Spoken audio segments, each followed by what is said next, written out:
I've been covering healthcare since 2002. That's before the HITECH Act. It's even before the Affordable Care Act. And I've watched from afar, luckily, the evolution of electronic health records. I've seen amazing and profound success at systems that sort of cobble together with outside vendors and others, like Kaiser Permanente, Intermountain Health.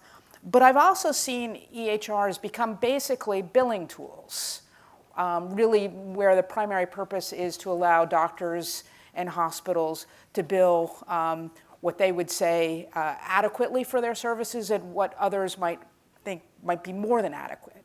But at this point in time, I would say, there really is a universal embrace about health technology, that's significant, and that we all think that technology will help improve healthcare.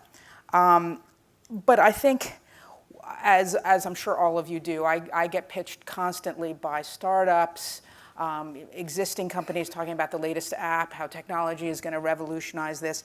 And I always remind them that I'm a healthcare reporter, not a technology reporter. And that's not only because I'm a Luddite. It's also because I want to focus on the ends, not the means. Because I think what's important, and I think sometimes gets lost in some of the debate, is what is this doing to affect care? Either for good, we hope, or for bad. But that's really the central question. And really, quite frankly, I would argue that that's the only question we should be asking of all of this technology. And as a subset of that, but as primary, is how does this affect the patient? And my only regret, quite frankly, on this panel of terrific people is that there isn't more patient voices. The other thing I noticed about the panel is how aspirational it was. What should EHRs look like in a decade? And I think while it's important to be aspirational, like all good reporters, I want to ruin everyone's time. And so I'm going to try and instill a little reality. Our view is tempered by the experience that we've all had in the last decade.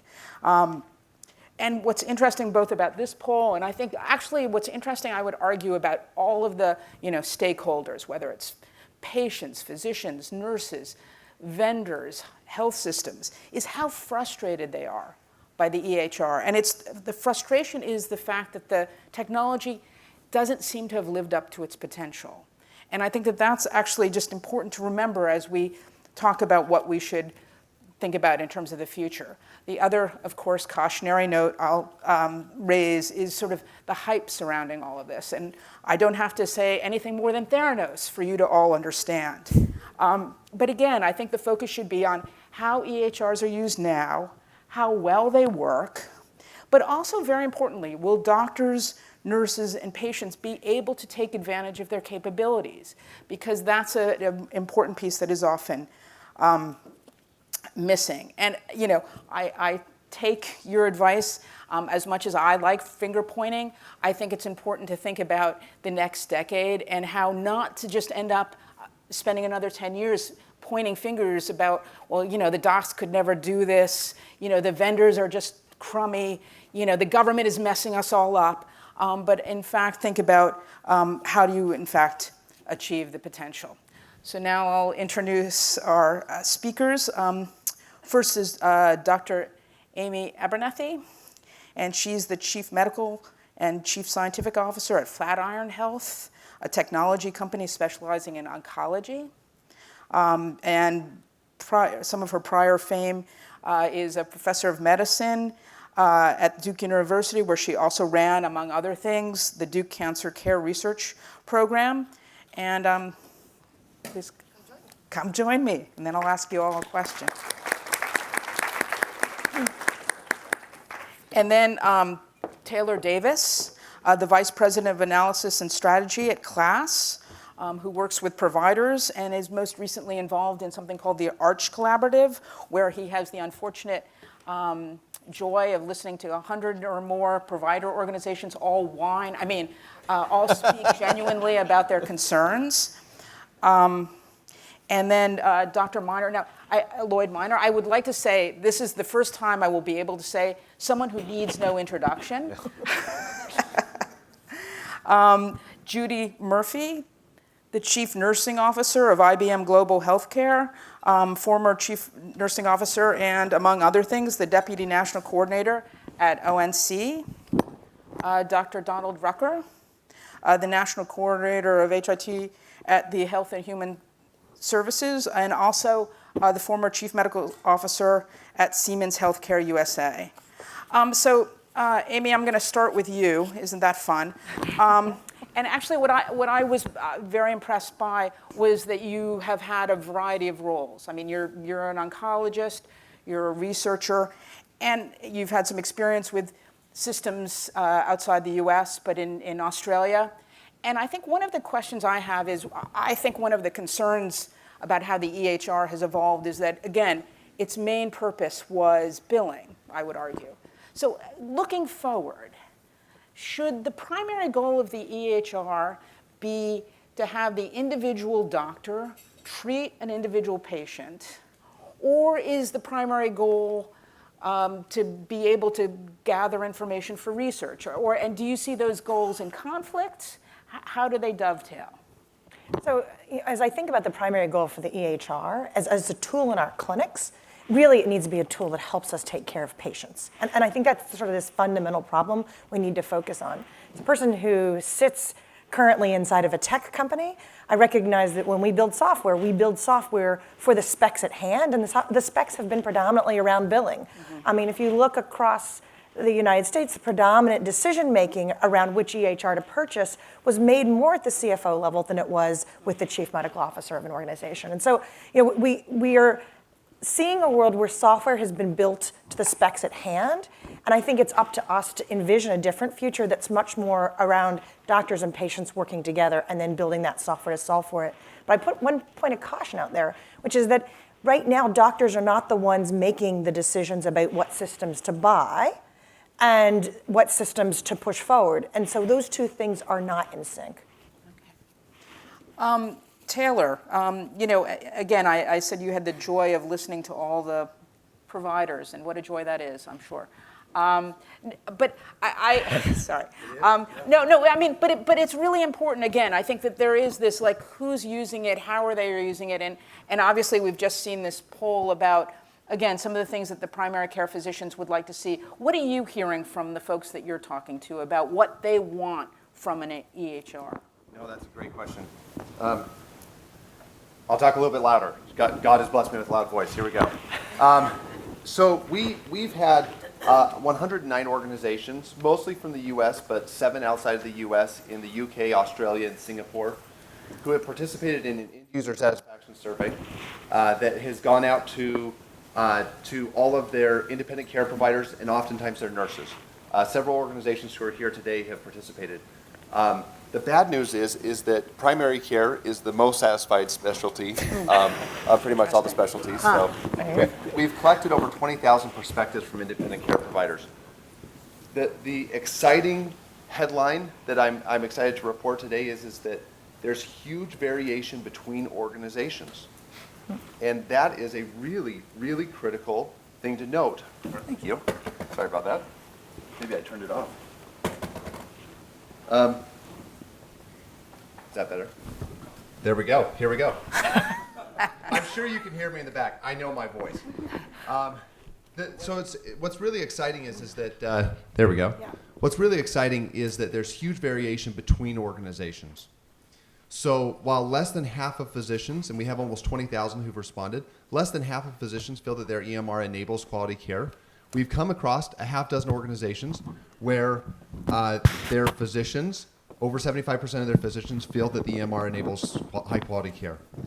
What's really, really interesting is that those organizations are doing very different things than what we thought that they were going to be doing. We thought these were going to be the most technological, the most experienced, the cutting edge organizations.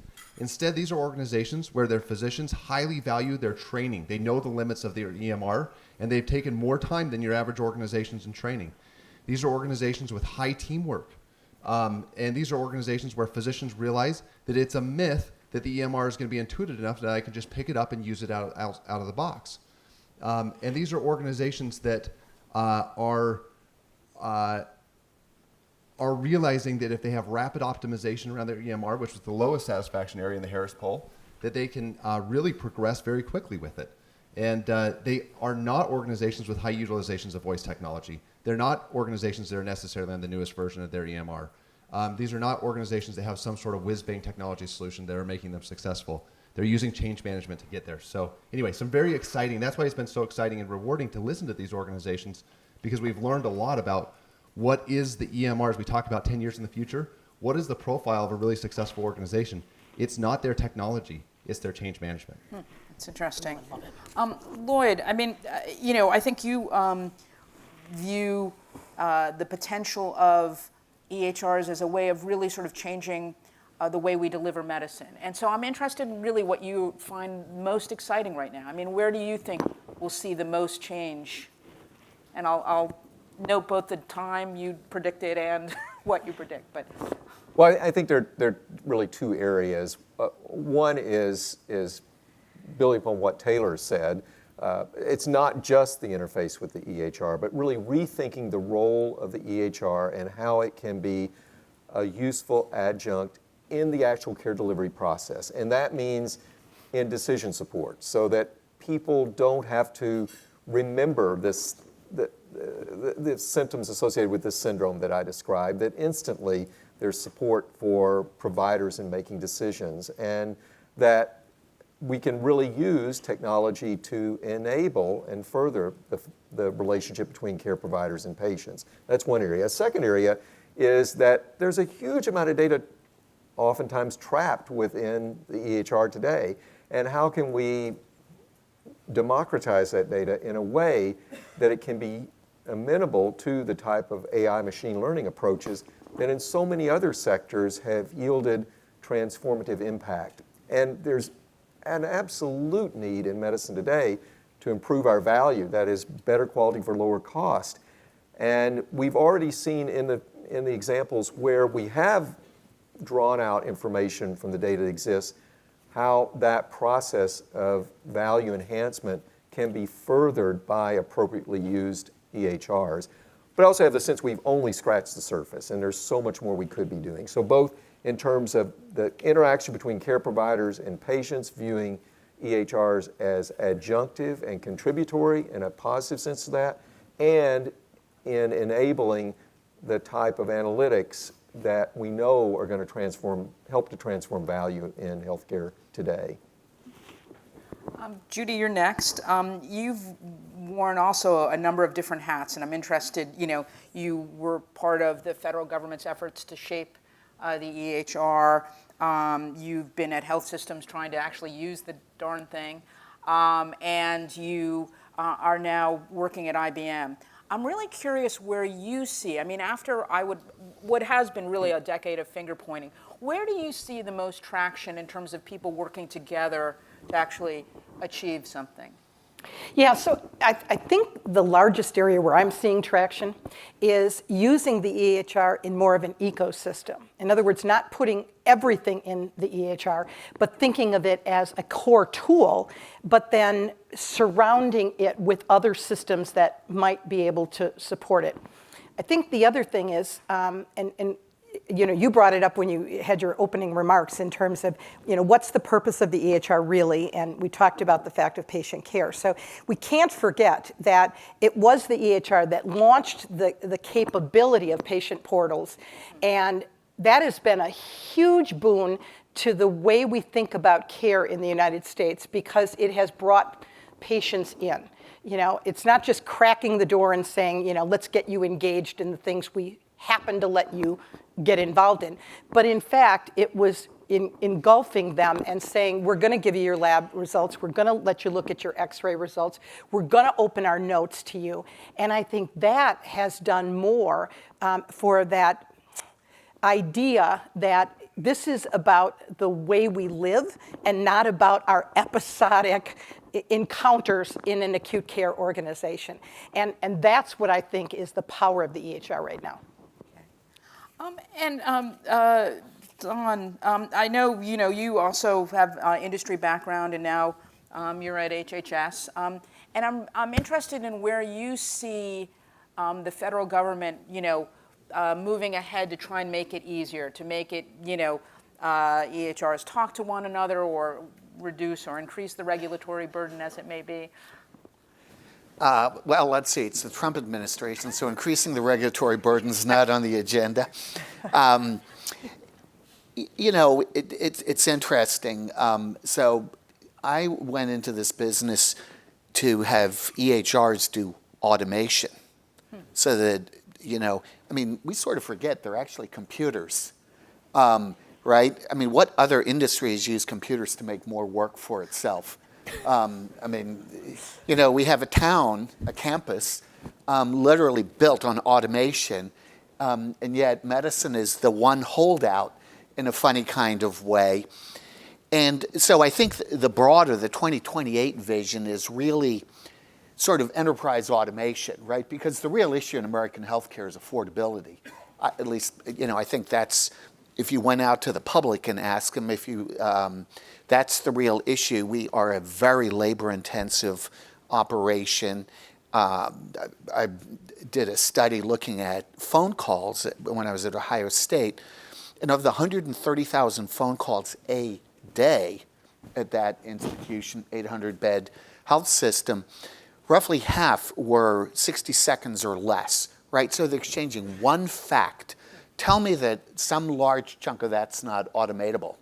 So I think we're going to see a very different view of EHRs as really enterprise software, the way you look at an SAP or, pick your favorite vendor here. And so I think that's the real goal and that will, most of our things around decision-making in healthcare have been outlier reduction, right? Rules-based expert systems. I was a grad student with Ted Shortliff, literally on the dirt this building was built on. But that's really outlier reduction. And what we really need to do is reduce the central variance of care. So at ONC, we're doing a number of things. Most of them are really under 21st century cures, which was Congress's statement that, hey, we have widespread adoption. We saw the graph, but there's two things that are missing, which, interesting enough, were the short and the long-term priorities in the survey. Short-term, lots of usability problems with this, and has been pointed out, not surprising, you have these documentation tools. I would say we don't have time to get into it here necessarily, but I think there's grounds for optimism on what jointly CMS and ONC are finding, and there will be a formal report as required by Congress on what some of the burdens are. They include documentation, they include the whole world of prior auth, and they include the whole world, the way we do quality measures and the search for value. So I think you're going to see some real progress there from a variety of different approaches and technologies. Interoperability is what ONC spends a lot of energy on. Cures mandates, just folks may know, there's a prohibition against information blocking. Cures mandates the National Exchange Organization, the Trust Exchange Framework, work in progress. And finally, the most interesting thing, I think, for sort of a tech audience are open APIs without special effort. So having open application programming interfaces, we believe the way it is done in many, many industries is going to change the nature of what's out there, right? If you look at, the Uber Lyft paradigm where you've combined open APIs, you look at travel, you look at banking. In England, all the banks and brokerage houses are forced to have an open API to be able to exchange information. And maybe most spectacularly, you look at retail and the Amazon business model, which is an API model, right? Most of what they sell is actually from third parties. So we think all of those things are going to create an ecosystem that is going to absolutely transform what we have had a very, very narrow vision of up until now in the electronic health record. So throw that out. Okay. So I want to ask all of you, again, and Judy mentioned sort of the patient portal, but I'm really curious because I do think the role of the patient in the EHR has sort of lagged, right? It's a very passive relationship. I'm not, we could even talk about ownership, who owns the EHR. But I'm curious sort of how you see that evolving. Again, with the focus on the future, what do you hope and what's reasonable to hope for in terms of the patient and the EHR? Well, I'll jump in. I think we started talking about care teams through this. In other words, again, it's not just the patient-doctor relationship, but it's the patient and the care team, and that's been really successful in the country. Well, part of that team is the patient is a core member of that team and is using shared decision-making and shared care planning. So my idea would be, and lots, I'm not the only one thinking about this, is the care coordination and the plan of care is jointly created using tools like the EHR with the patient and the care team. If I can jump in here, in a lot of ways, we are approaching the EMR the same way that we are approaching the paper record, which is a huge problem, and is creating a lot of the headlines around the EMR getting in the way of patient care. As we talk to the organizations and then the physicians who are the very most successful with their EMR, they've changed the way that they practice medicine. Let me give you a very small example. A physician that I was speaking to who's very, very successful with their EMR at literally the most successful organization that we've measured, said, I watched some colleagues, especially at other organizations, they walk into the room and they have not even looked at the EHR as they sit down and start working with the patient. So of course all of their attention is focused because there's 10 times more information in front of them than there ever has been before. And they're sorting through all of this, and the cognitive load on that is amazing. So you're not going to be able to do that and interact well with the patient at the same time. That's bad medicine in the 21st century. Good medicine in the 21st century is taking 5 minutes before you walk in, going through that cognitive load, understanding what's going on. And this physician said, and look, 75% of the time, I shock the patient with how much I know about him or her. And they are delighted. They feel like that there's a physician who really understands. They walk in the room. And all of us as patients, as we think about that, if your physician walked in the room and understood you really deeply and said, wow, it looks like you've had a sleep study and you're really struggling with sleep apnea and you've been in here for 7 times, we've got to get you taken care of. You'd walk out thinking that you had the most patient-centered care that you had ever had before. And you made no changes to the EMR. All you did was change the way that people approach it. So as we look out 10 years with patient-centered care, we don't need new technology, although we will take it. So EMR vendors out there, thank you. We'll take new technology. We'll take an IBM, thank you. But we can go light years ahead with the current technology that we have as we learn what is 21st century technology, as we leverage the EHR in a very productive way. So I was going to say something very similar. So to build on that, a lot of this is about workflow. Having EHRs work well for us, whether as patients or as physicians, we've got to have the workflow, and the workflow needs to be as carefully developed as everything else we do. So part of what you were just saying is we need to have read critical facts before we walk in the room. One of the things we studied a lot when I was at Duke was how do we use the EHR as a mechanism to get higher and higher quality data without asking physicians and patients to do more work somewhere. In other words, the EHR should not be a data entry mandate. And one of the things that we learned was it was about designing optimal workflows and teaching people how to do this. And one of the very practical examples is we developed a system to collect electronic patient-reported outcomes at point of care. What we discovered was until we taught the physicians how to do it, it never got used. We made these little cards because what we found was the way to get physicians to use the system well and patients to use the system well was to acknowledge that the doctor looked at what the patient had to say. So we had the little cards hung in the rooms and they said, remember to say, I looked at your report and. And what happened was as the doctor said up front, I looked at your report and, it signaled to the patient what you've already told me is important to me, and here we're going to go for the next step. So it's a lot about what you just said. You've collated information as a part of your workflow, and you get that information back to the patient. I think the technology and the sea of technology is actually going to change some of the dynamic, right? Obviously, the EHR has historically been a very, very provider-focused, as we've heard, for the reasons we know. But I think it's actually going to allow consumers to shop. And the products and the services that are going to be offered, I think, are actually going to radically transform. The products and services we've offered to date have really been driven by the physician guild, realistically, and the sort of the science we have today. But I think as you look at the future, it's going to be a vastly more information intensive. And there are vast seas of information you could harness right now that would change people's lives far more than much medical care. I mean, one that has always impressed me is a pure computer science play, which is cardiac CT angiography. So right now in America, roughly 40% of people will die of heart disease. Do folks know that right now there's a technology you can see in every coronary artery whether you have plaque and take care of that and prevent that?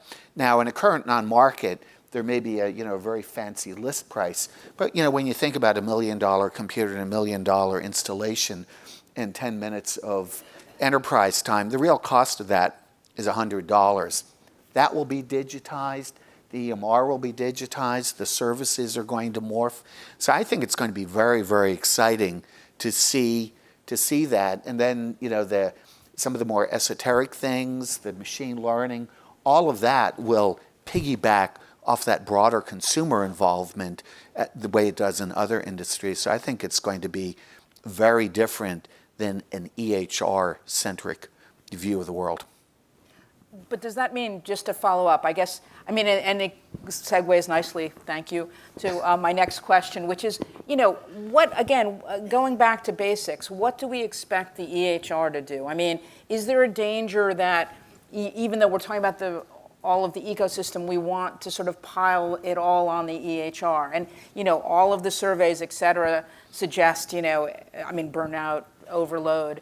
So what's your sense of sort of how we prevent that? Because that's already a tendency, right? I mean, let me sell you, X, not to, again, blame vendors, or let me buy this so I can do X. I mean, Yeah, let me jump in on this, because it's not as much what we expect the EHR to do. It's what can the EHR and the caregiver do together. Let me give an example. So I flew in here last night on a plane, and almost assuredly, I wasn't up in the cockpit, but most of the flight was done by a computer. That was done because pilots have high trust in the computer in an extremely high-risk situation. They've built that trust up over a long period of time. I landed, I came to my hotel room, I started reviewing some more comments from physicians at an organization that we're about to do a briefing for. And one of the comments was from a physician who said, I can't trust this EHR because it's still asking me to input whether infants are chewing tobacco. That was a real comment last night. Read it from a real physician, right? Okay. And so the challenge is today there's clinically stupid things in EHRs that are hurting the trust that clinicians have. Now, where are those coming from? It could be that the EMR vendors are building it bad. It also, but this was actually from the highest satisfaction EMR solution on the market. It could be that the organization has implemented it poorly. It also could be that the physician is using it very poorly and they don't understand that that's where it is. So it's a combination of all three of these factors that come together. So looking out 10 years, we've got to get to a place where we're working on all of these different angles and no one finger blaming, but we're working on all these different angles to build a high trust, cohesive relationship between the EHR and the clinician where they're working together in a really good way. So if pilots didn't trust autopilot, they wouldn't turn it on. And physicians often don't trust their EHR, so they don't use it the same way. And we've got to get to a place where physicians trust their EHR the same way that pilots trust autopilot. I would also like to say that the EHR, as we think about going towards the future, the fundamental is it's our organizing framework for how do we deliver care longitudinally. The one thing that the EHR always is for each person is at least some version of a longitudinal story. Unfortunately, that longitudinal story doesn't always add up because you might go to different health systems and your story might be trapped in different EHRs right now. But ultimately, it forms that longitudinal story on top of which you can hang all of these other solutions. So rather than thinking of the EHR as an all-encompassing everything that we need to do to take care of every minute detail in a person's health, think of the EHR really as a mechanism to line up the information and then everything else can happen around that. Yeah, I agree. I think some of our population health systems, our care coordination systems, our home care systems, our telehealth systems are going to augment or create that surrounding the EHR. but the data has to, and that's your organizing framework part, go in and out, because there has to, I believe, has to be that home base. And that probably will be the EHR.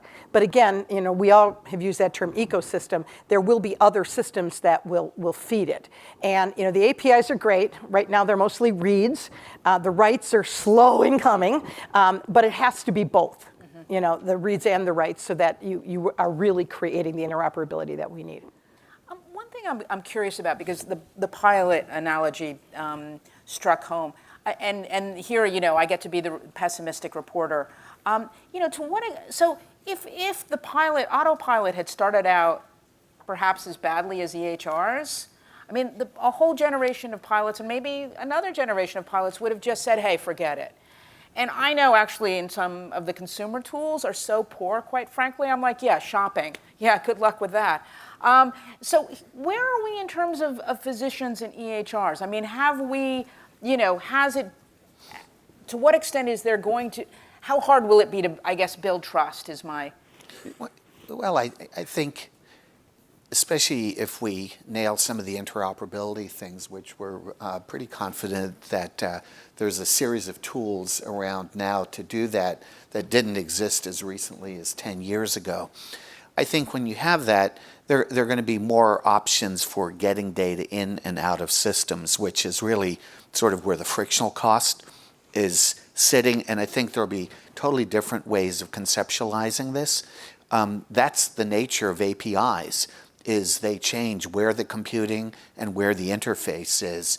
We've been sort of currently bound to relatively monolithic platforms with often extremely old interface and underlying software architectures. As you build out APIs, I think you can have, much more modern environments. And as some of the other things we've piled into EHRs get unplugged, right, as some of the billing documentation, the prior auth, some of the search for value-based care, some of the local constraints, because we've overloaded these systems with all kinds of stuff that has really nothing directly to do with care. The technologies will increasingly allow us to unpack that, in fact, to automate some of that. And then I think you'll see the user experience change materially. And I think some of the vendors are already starting to look at more modern ways of understanding, measuring saccadic eye movements, measuring keystrokes, looking at log files to see where errors are being generated. Even in sort of the current underlying technology, there are extraordinary tools to dissect out why things are usable and why things aren't usable. Right? You can map out where everybody hangs up on graphically on the screen of an EHR. Right? They're extraordinary tools, and I don't think in general vendors have looked at it that way, but I believe over time folks will do that. So I think there are a lot of ways that we're going to unpack burden.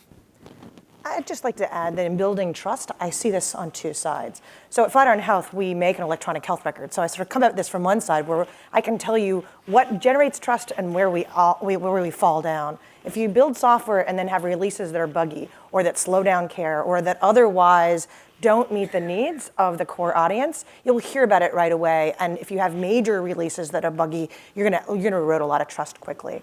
And so on the software side, we actually also have to anticipate how important that trust is. And frankly, what I find fascinating is that in the EHR world, the expectations that we would have had in any other technical industry about how we do releases and how we think about release cycles were just not core to the way that we necessarily did it in the EHR world. And I think that we've got the work to do there. But on the physician and patient side, it's quite interesting as well. At Duke, we had a program which we called the Learning How Systems Training Program. We were trying to figure out how do we train the physician of the future and what we saw is that younger physicians already trust the ecosystem in a totally different way because they know how to maneuver in it. And frankly, they know how to crowdsource where the warts are so that they can start to be a part of the fix.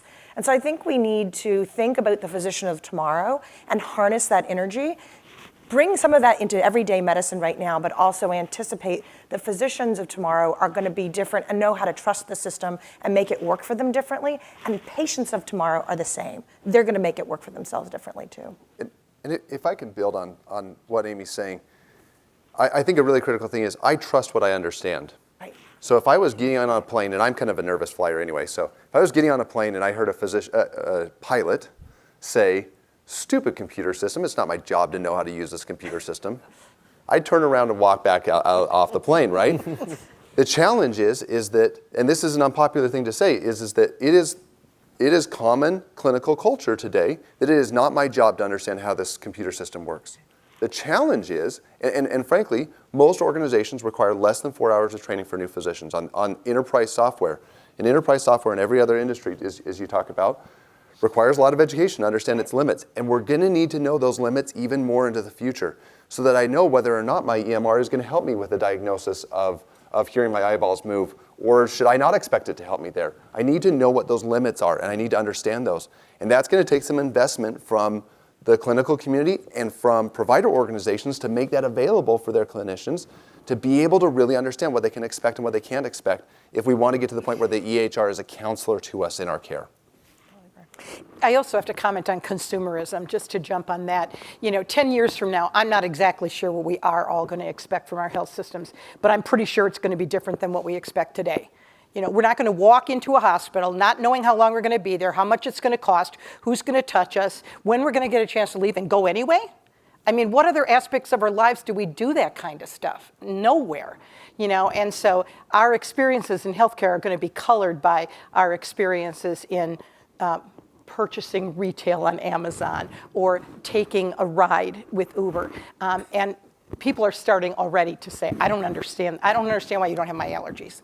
I don't understand why you don't know about that thing that I'd had taken care of across the street. So that's going to be pushing all this. It's just another momentum. Right. So now I get to ask the happy question, which is, so what are you most excited about as you look forward? I think from an ONC point of view, one of the things that's really most exciting, the thing that's most exciting with the open APIs without special effort, which means you have to use an industry stack, right? You can't just make function calls to your EMR and say, hey, it's an open API, right? You need to use standards. Is the rapid evolution of FHIR, and within that, all of the large payers have gotten together and a number of others, including HL7, and we're jointly building out population-level FHIR standards. So everybody talks about big data, and you can talk about big data till you're blue in the face, and I'm sure in this campus people have. But it's nothing without actually getting the data, right? You do actually need the data to have big data. And right now, we do not have any operational interfaces to hold institutional providers accountable for care. You can either curate a contract with quality measures, narrowly defined, or you can do one-off queries into the database. There is no API-based way of really understanding who's doing what in American healthcare. And population-level FHIR, I think you may hear from Anish Chopra here a little bit later today, I believe. But whether you call it that, bulk data, flat FHIR, all the same thing. That, I think, is going to be transformative because then across providers, not just within providers, which is the big data today or the very narrowly curated sets, we're actually going to know what's going on. I believe that in and of itself will be powerful. Go ahead. I thought we were going in a row. We don't have to. Oh, no. Power of the patient. That's been my theme here, and I feel very strongly if we're going to change the culture, if we're going to change the health and wellness of those of us that live in the United States, it's going to be about that patient involvement. And these are tools to do that, and that is the only way. My blood pressure is going to be my problem and not my doctor's problem. And my propensity for diabetes is my problem and not my doctor's problem. And I think that's going to be core to where we need to go in the next 10 years. I agree with the things that have been said. makes me think about cars. Cars were invented in the late 1800s, but the potential was really unlocked over 50 years later with the interstate freeway and highway system. So we've got great technology. And I'm so excited to see it get unlocked, and we're going to figure it out. We're going to figure out that we need roads and cars. We're going to figure out that we have to do things a little bit differently with these. And when we figure that out, healthcare is going to make the shift that we were all hoping it was going to make in the last 10 years, but it is going to make this shift with lower cost, higher quality, and frankly, better clinician satisfaction.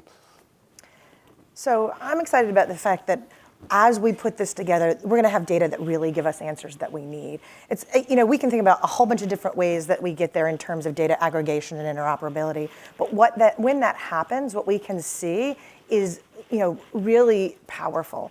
One of the things we've been studying at Flatiron is something that I call time to insight. How long does it take to answer critical questions?